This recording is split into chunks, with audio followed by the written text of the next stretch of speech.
So hi family, welcome to our YouTube channel, The Dinner Couple. So today I'm going to go through how I do my dinner. Remember, today is the day that we had our son. It's 6 weeks ago, and so friends from Norway, they came to visit us, and they love the African food. Remember, these are white people. So today I'm preparing the African food. Yeah, don't mind this. This is the makeup that can't be washed away. So I'm doing the African food. It was really hard to make him Porogoma sleep, but I tried my best and he slept. So I'll show you how I do my meat. And we're going to do potatoes, sweet potatoes. And in Uganda we call it lumonde. Yeah, and we have bananas, food bananas. In Uganda we call them matoke. So this is our sweet potato, and our matoke is in the freezer.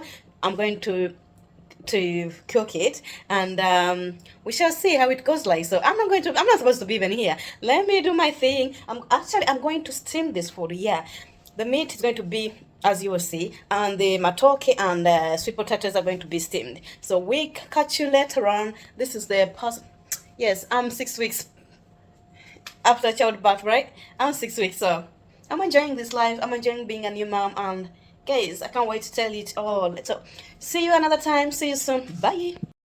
Hi, and today we're going to do our meat, and it's just a meat stew. So yes, this is how I do my meat. First and foremost, I cook my meat because it's in the freezer. So to make it work, I cook my meat, just cooking. And when I cook like for 30-20 minutes, 1 hour, I start the process. I put in the cooking oil, and after that I make sure that I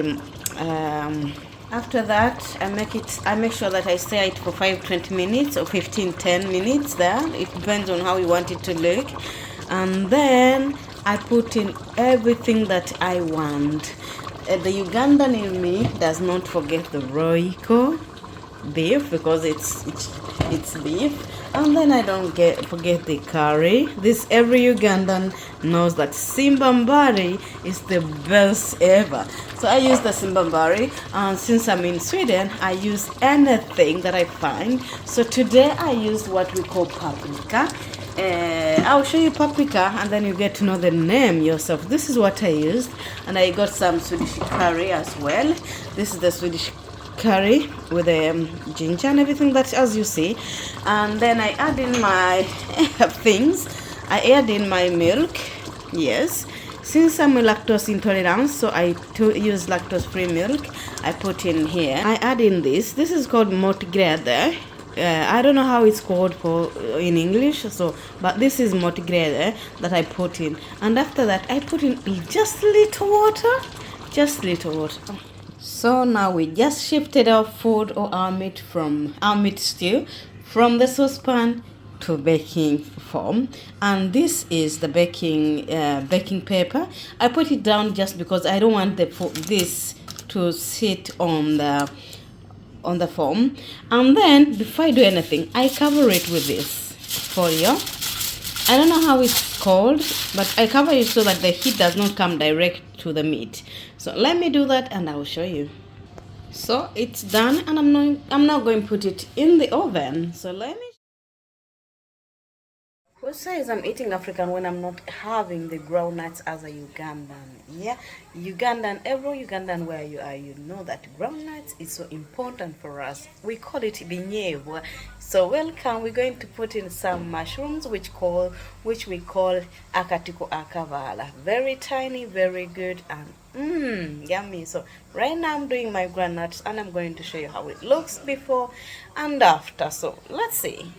So this is our groundnut, and as we're doing it, we have to keep on stirring it until further notice. So you keep doing this until when it's almost ready. Yeah, groundnut is very sensitive, that if you don't stir it, it's going to stay down and it's going to burn, and it won't be able to be eaten. So this is my groundnut, and this is how it looks like before, and we shall see how it looks later on. So let me show you what I'm doing here again, because I told you we had to have rumonde, which is sweet potatoes.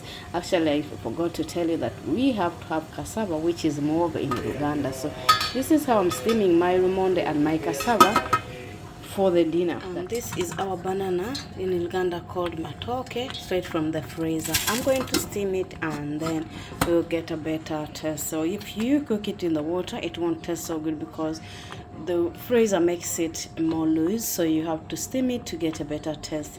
And this is how our chinyewa is looking so far. So at this stage, I'm going to add in what I told you, the mushrooms, which we call akatiko akabala. Yes, if you're Ugandan, you definitely know what katiko kabala is and you know how good it is.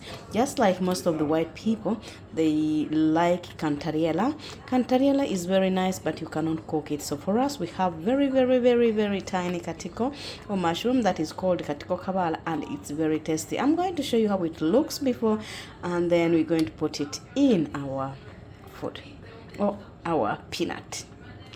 So this is how our katiko kabala looks like. We dry it in Uganda, put it in the sun and dry it, and when it's done, it's good for the babies and good for the people, older people. So it's really very good, and it's really expensive when you come to Uganda. Yeah, I got this from my family. They sent me this. So we're going to wash our katiko and then put it in our chinyeva, which is groundnuts. Remember, our monde is done and our cassava is so done, and I'm going to cover it until when we have to have our dinner. So I'm going to wash the katiko and put it in our sauce, and then we shall see. By the way, remember that you can put anything in this. You can put chicken, you can put meat, you can put fish, you can put anything in this chinyeva in the groundnut sauce. And this is the delicacy of Uganda. We love this, and we eat almost everyone in Uganda eats this because you eat it in a different way. You can cook it with anything you want. You can have it in your matoke, as I put matoke there, but you can choose to put matoke here, and you have the katogo. We call it katogo in Uganda. Yes. So this is how it looks like when you put in the water. This is how it looks like. You put it here and then you stir. So I'm just going to tell you that most of the people, we use our water from the katiko. We use it to cook because it's very nice. You don't want to lose anything from this mushroom. You don't want to miss anything. So that's why most people use the water. You get it from here and then you pour it there. Yeah, I know. And it sounds very disgusting, but that's how we do it. If you want to, I can do it as well, but just a moment. I forgot to tell you that don't forget to clean your mushrooms and remove every dirt that is in them. Remember, these are plucked by hand, so people don't have time to keep on removing each and every dirt, so they have to sell them. Well, that's how it is. And when you want to put salt in your on your nuts, you don't put it in the beginning, you put it at the end of it all. I have a special salt that I will use today because this is like bouillon. It's salt, so I'm going to use this one, the special salt. If you want, you can put in onions, you can put in tomatoes, you can put in anything that you want, but that you put it at the end, because if you put in the tomatoes in the beginning, it's going to be like, it's going to cut itself, it's going to be in small pieces, and it won't look good, and it won't be like this one. It won't look like this one. Yeah, you can choose the amount of water you want in yours, but mine, I think this will be more tasty, since it's going to be matoke and cassava and the chile, which is rice. Yeah, that's how it is. So I'm going to put in this, half of it, and then I'll let it cook itself for like about 1 hour, and then we'll have to eat it. So our dinner is ready. Why you gotta speak like that? This is how our food looks like. This is our meat, and this is our monde, and This is that Happy is Voice. our kid. And this is our She just beat my ass. and we have the rice there all the way here. And last we have, oh, it's not opening. Play. Yep. Go ahead, Papa. And this is our matoke. Yes. You're going to film up, yeah. Yeah. Jag ska göra en photoshop på din telefon. Vad är det du som har snott min telefon? Nej, det var här precis. Jag tog upp den. Jag ska filma maten. För att? Du ska skicka till din släkt. Nej. So bon appetit. Oh la la la la. And this is how our groundnuts looks like. Yes, that's how it looks like. I'm just going to tell you that this food was really yummy. You missed, and I hope you did at home. I'm beautiful people. So as you see me here, dinner is done and everything is okay. I'm looking as I'm looking. As you see, when the makeup is beginning to shift because the food is like, well, I tell you the results. It was that's what I can say. So if you want to do it, if you are good at cooking, you can as well tell us how you do your food. And if you try this recipe that I gave you, please don't forget to come back and give us a feedback, because my family is like, wow. I'm just going to tell you that every day I find something new to cook. I get inspired, I don't know, out of nowhere. I just feel like, because I'm handy, I love to cook, so any day and time you tell me I want food, I can find you something better. But this meat stew, ooh, It was something to die for. So if you enjoyed our video, don't you forget to subscribe, leave a comment, share with people so that people can learn how to cook. Huh? People have to learn how to cook. You know, cheap but best, more than even the hotel. So it takes time to cook it. It can take up to 3-4 hours, but it's worth the wait. Yeah. So thank you for watching us. We'll see you next time, and bye.